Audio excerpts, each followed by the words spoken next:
Welcome back again. Early morning ಅಕ್ಕಿಗಳು ಎತ್ಕೊಂಡು ಹೊರಟಿದ್ದೀನಿ. ಅಯ್ಯೋ ಕಸ್ಲಾಡ್ತಾ ಇದ್ದಾವೆ. ಬಿಡೋಣ ಅಂದ್ಬಿಟ್ಟು ಅಕ್ಕಿಗಳನ್ನ ಇವಾಗ ಆಡೋಕ್ಕೆ ಸ್ಟಾರ್ಟ್ ಆಗಿದೆ ಅಲ್ವಾ. ರೆಸ್ಟ್ ಕೊಟ್ಟರೆ ಸುಮ್ಮನೆ ಪ್ರಾಬ್ಲಮ್. ಅಕ್ಕಿಗಳು ಆಮೇಲೆ ಆಡೋಕ್ಕೆ ಹೋಗೋಲ್ಲ. ನಿನ್ನೆ ಒಂದು ಅಕ್ಕಿ ಕಳೆದೋಗ್ಬಿಟ್ಟಿದ್ದು ಸಬ್ಜಾ ರಿಟರ್ನ್ ಬಂತು, ಮನೆ ಹೊಡ್ಕೊಂಡು ಪರವಾಗಿಲ್ಲ. ಸೊ ಅದೇ ಒಪ್ಪ ಮೇಲೆ ರಿಟರ್ನ್ ಬಿಡ್ತಾಯಿದ್ದೀನಿ. ಏನೊಂದು ಅಕ್ಕಿ ನಿನ್ನೆ ಕೂತ್ಕೊಂತು ನೋಡಿರಿ, ಆ ಅಕ್ಕಿನೂ ಬಿಡ್ತಾಯಿದ್ದೀನಿ ವಾಪಸ್. ಅಲ್ಲೇ ಹೋಗ್ಬಿಟ್ಟು ಗಿಡದ ಮೇಲೆ ಕೂತ್ಕೊಂತಲ್ಲ, ಅದೇನೋ ಕೂತ್ಕೊಂಡೇನೋ ಗೊತ್ತಿಲ್ಲ, ರೆಕ್ಕೆ ಟೈಟಾಗಿತ್ತು ಅನ್ಸುತ್ತಕ್ಕೆ ಕೂತ್ಕೊಂಡೈತೆ. ಇವಾಗ ಬಿಡ್ತಾಯಿದ್ದೀನಿ. ಪಾಪ ಒಬ್ಬ ಹುಡುಗ ಬಂದಿದ್ದಾನೆ ಬೆಳಗ್ಗೆ ಅಕ್ಕಿಗಳು ಕೊಟ್ಟೋಗೋಕ್ಕೆ. ಅಕ್ಕಿಗಳು ತೋರಿಸ್ಕೊಡ್ತೀನಿ ನೋಡಿರಿ. ಇಲ್ಲವನ್ನ ದಂಸಂದ್ರಿಂದ ಬಂದವನು ಅಕ್ಕಿ ಕೊಡಬೇಕಣ್ಣ ನಿಮಗೆ ಅಂದ್ಬಿಟ್ಟು ಬೆಳಗ್ಗೆನೇ ಫೋನ್ ಮಾಡಿದ್ದ. ಅಂದರೆ ಅಕ್ಕಿಗಳು ರಿಲೀಸ್ ಮಾಡೋಣ ಅವನು.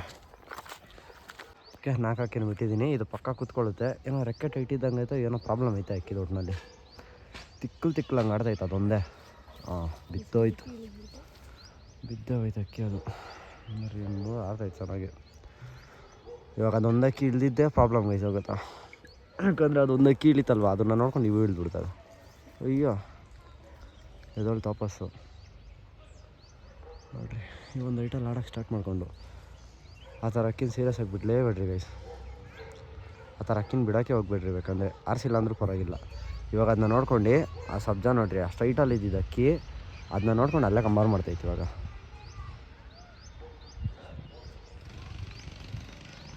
ಮೂರು ಮಸ್ತಾಗಿ ಆಡ್ಕೊಂಡಿದ್ದಾವೆ.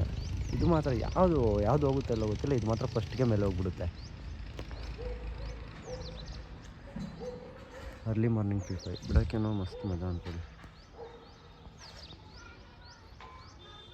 ಗೊತ್ತಿಲ್ಲ. 2 ಅಕ್ಕಿಗಳು ಮಾತ್ರ ಮಸ್ತಾಗಿ ಆಡ್ಕೊಂಡಿದ್ದಾವೆ. ಪಟ್ಟಾಕಿಗಳೆರಡು ಒಳ್ಳೆ ಚೆನ್ನಾಗಿ ಆಡ್ಕೊತಾವೆ. ಪಟ್ಟಾಗಳೆರಡೂ ನೋಡಿ. ಸಬ್ಜಾ ಇಲ್ಲ, ಇದು ಸಬ್ಜಾನ ಇದು ಇಲ್ಲ. ಅದು ಮಾತ್ರ ಅವನು ಅಕ್ಕೇನು ಅದಿದ್ದರೆ ಹಳ್ಳೆ ಮಾಡಾಕ್ಬಿಡುತ್ತೆ ಅಂದ್ಕೊಳ್ಳಿ. ನೋಡಿ ಅಲ್ಲೋ ಒಳ್ಳೆ ಐಟಲ್ಲಿ ಆಡ್ತಾಯಿದೆ. ಎರಡೂ ಕೂಡ ಒಳ್ಳೆ ಐಟಲ್ಲಿ ಆಡ್ತಾಯಿದೆ. ಚೆನ್ನಾಗಿ ಆಡ್ತಾಯಿತ್ತು guys. Day by day increase ಆಗ್ತೈತೆ ಅಕ್ಕಿಗಳು ಆಟ ಎಲ್ಲ.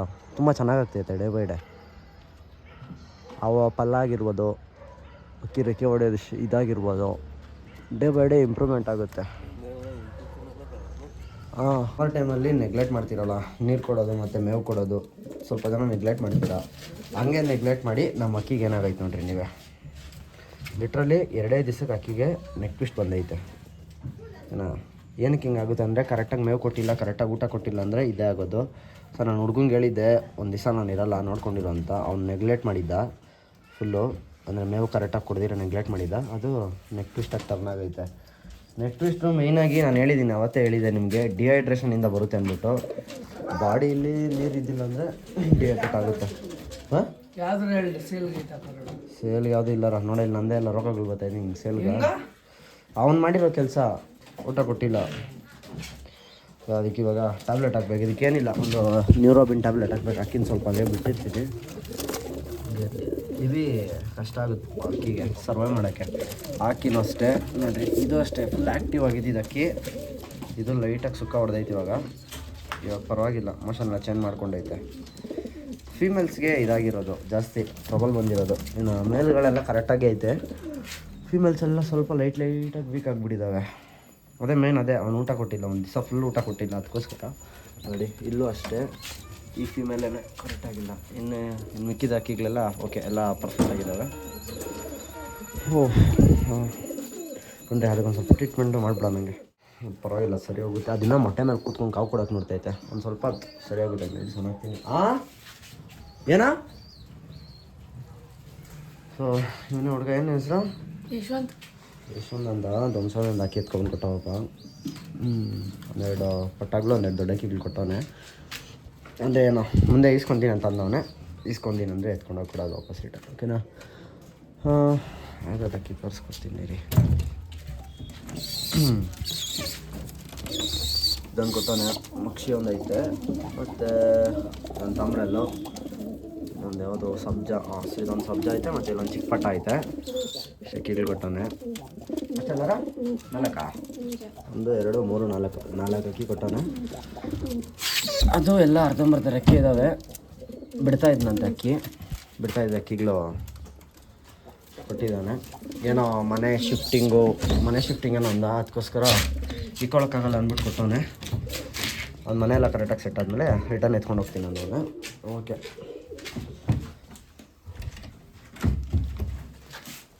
ಹಕ್ಕಿಗಳು ಆಡ್ತಾ ಇದ್ದಾವಂತ, ಇನ್ನು ಆಡ್ತಾ ಇದ್ದಾವೆ ಹಕ್ಕಿಗಳು. ಇದೊಂದು ಸ್ವಲ್ಪ ಗೂಡು ರೆಡಿ ಮಾಡಬೇಕು, ಅದರದ್ದೇ ಕೆಲಸ ಇವತ್ತು. ಇನ್ನೂ ಸ್ವಲ್ಪ ಮಾರ್ಕೆಟ್ಗೆ ಹೋಗೈತೆ, ಮುಗಿಸ್ಕೊಂಡು ಸೀದಾ ಬಂದು ಗೂಡೆಲ್ಲ ರೆಡಿ ಮಾಡೋಕೆ ಕೂತ್ಕೊಬೇಕು. ಯಾಕಂದರೆ ಹಕ್ಕಿಗಳು ಸ್ವಲ್ಪ ಕಷ್ಟ ಆಗುತ್ತೆ ಇವಾಗ ಗೂಡಿಲ್ಲ ಅಂತಂದರೆ. ಇವತ್ತು ಈ ಗೂಡನ್ನ ರೆಡಿ ಮಾಡೋಣ ನಾನು ಪ್ಲ್ಯಾನ್ ಹೇಳಿದ್ದೀನಿ. ಇದು ಕಟ್ ಮಾಡಿಸ್ಕೊಂಬಂದು ಇವತ್ತು ರೆಡಿ ಮಾಡಿಬಿಡೋಣ. ಇದನ್ನ ಭಯಂಕರ ಕೆಲಸ ಅಂದ್ಕೊಳ್ರಿ ಇವತ್ತು. ಹಂಗಿದ ಐಟಮ್ಸ್ ತರೋಕ್ಕೆ ಅದು ಇದು ಎಲ್ಲ ಕೆಲಸ ಮುಗಿಸ್ಕೊಂಡು 3 o'clock ದಾವಡಿ ಕಡೆಗೆ ಹೊರಡ್ತಾ ಇದ್ದೀನಿ. ಇನ್ನೊಂದು ಅಕ್ಕಿಗೆ ನೆಕ್ ಟ್ವಿಸ್ಟ್ ಆಗಿತ್ತಲ್ವಾ, ಸೊ ನೆಕ್ ಟ್ವಿಸ್ಟು ಮಾತ್ರೆ ತರಬೇಕಿತ್ತು. ಸೊ ಅದನ್ನ ತಗೊಂಡು ದಾವಡಿ ಕಡೆ ಹೊಡೋಣ. ನೆಕ್ ಟ್ವಿಸ್ಟಿಗೆಲ್ಲ ಬೇಗ ಬೇಗ ಮೆಡಿಸನ್ ಮಾಡಿದ್ರೆ ಬೇಗ ಬೇಗ ವರ್ಕೌಟ್ ಆಗುತ್ತೆ. ನೆಕ್ ಟ್ವಿಸ್ಟು ಅಲ್ವಾ ಬಿಡು ಅಂತ ನೆಗ್ಲೆಕ್ಟ್ ಮಾಡಿಬಿಟ್ರೆ ಅದು ಹಂಗೆ ಬಿದ್ದೋಗುತ್ತೆ ಅಷ್ಟೇ. ನಿಮಗೆ ಹಂಗೆ ಅಕ್ಕಿನೇ ಹುಡಿದಾಗುತ್ತೆ. ಇವಾಗ ನೋಡಿ, ನಾನು ಹುಡುಗಾಗೆ ಹೇಳ್ಬಿಟ್ಟು ಹೋಗಿದ್ದೆ, ನಾನು ಸ್ವಲ್ಪ ಆಚೆ ಹೋಗಿರ್ತೀನಪ್ಪ ತಂದು ಹಾಕು ಮೆಡಿಸನ್ ಅಂತ. ಅವನಿನ್ನ ದಾವಡಿಗೆ ಹೋಗಿಲ್ಲ. ನೆಕ್ ಟ್ವಿಸ್ಟ್ ಬರೋದಕ್ಕೂ ಹಂಗೆ ಆಯಿತು. ಮೇವು ಹಾಕಪ್ಪ ಅಂತಂದರೆ ನೋಡ್ಕೊಳ್ತೀರ, ಮೇವು ಹಾಕಿಲ್ಲ. ಇಷ್ಟೆಲ್ಲ ಕೆಲಸ ಆಗೈತೆ. ಸೊ ಆಗಿದ್ದಾಗೋಗೈತೆ, ಏನು ಮಾಡೋಕ್ಕಾಗಲ್ಲ. ಆಗಿದ್ರ ಬಗ್ಗೆ ಚಿಂತೆ ಮಾಡ್ಕೊಂಡು ಕೂತ್ಕೊಂಡ್ರೆ ಪ್ರಪಂಚ ಇಲ್ಲಿ ಗಂಟನೇ ಬಂದಿರ್ತಾಯಿದ್ದಿಲ್ಲ ಬಿಡ್ರಿ, ನಾವು ಇಲ್ಲಿ ಗಂಟನೇ ಇರ್ತಾಯಿದ್ದಿಲ್ಲ. ಸೊ ಅದಕ್ಕೋಸ್ಕರ ಆಗಿದ್ದಾಗೋಯ್ತು. ಇವಾಗ ಸರಿ ಮಾಡೋದು ನೋಡೋಣ ಬನ್ರಿ. ಸೀದಾ ದೌಡಿ ಕಡೆಗೆ ಹೊರಡೋಣ. ಮೆಡಿಕಲ್ ಹೋಗ್ಬಿಟ್ಟು ನ್ಯೂರೋಬಿನ್ ಫೋರ್ಡ್, ಓಕೆನಾ, ಮಾತ್ರ ಹೆಸ್ರು ಹೇಳ್ತಾ ಇದ್ದೀನಿ, ನೆನಪಿಕೊಳ್ಳಿ. ನ್ಯೂರೋಬಿನ್ನು ನಾನು ಅಲ್ಲೋಗ್ಬಿಟ್ಟು ತೋರಿಸ್ತೀನಿ.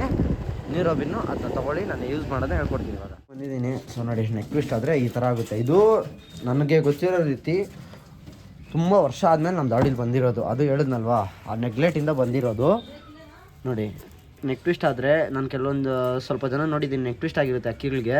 ಬಟ್ ಅಕ್ಕಿನ ಎಸಿತಾ ಇರ್ತಾರೆ, ಅಕ್ಕಿನ ಬಿಸಾಕ್ತಾ ಇರ್ತಾರೆ, ಏನೋ ಮಾಡ್ತಾ ಇರ್ತಾರೆ. ಸೊ ಆ ಥರ ಎಲ್ಲ ಮಾಡೋಕ್ಕೆ ಹೋಗ್ಬಾರ್ದು. ಅದನ್ನ ಸಿಂಗಲಾಗಿ ಒಂದು ಗೂಡಲ್ಲಿ ಬಿಡಬೇಕು. ನೋಡಿರಿ, ಅದಕ್ಕೆ ಕತ್ತಲ್ಲಿ ಕಂಟ್ರೋಲ್ ಇರೋಲ್ಲ. ಕತ್ತನ್ನ ಉಲ್ಟಾ ತಿರ್ಸ್ಕೊತಾ ಇರುತ್ತೆ ಅಷ್ಟೇ. ಬೇರೆ ಅಕ್ಕಿಗೇನು ಪ್ರಾಬ್ಲಮ್ ಅಂತ ಆಗೋಲ್ಲ. ಅದನ್ನ ಹಂಗೆ ಬಿಟ್ಟರೆ ಅವಾಗ ಜಾಸ್ತಿ ಪ್ರಾಬ್ಲಮ್ ಆಗುತ್ತೆ. ನೋಡಿ, ಅದಕ್ಕತ್ತು ಹಿಂಗೆ ಸ್ಟ್ರೈಟಾಗಿ ತಿರ್ಸ್ಕೊಬೇಕಲ್ವಾ, ಅದನ್ನ ಬಿಟ್ಬಿಟ್ಟು ಉಲ್ಟಾ ತಿರ್ಸ್ಕೊತಾ ಇರುತ್ತೆ. ಅದೇನು ಮಾಡೋಕ್ಕಾಗಲ್ಲ, ಅದು ನರ ಅದ್ರ ಕಂಟ್ರೋಲಲ್ಲೇ ಇರೋಲ್ಲ, ಆ ಥರ ಆಗಿರುತ್ತೆ. ಸೊ ಅದರಿಂದ ಅದು ಉಲ್ಟಾ ತಿರ್ಸ್ಕೊಳ್ಳುತ್ತೆ.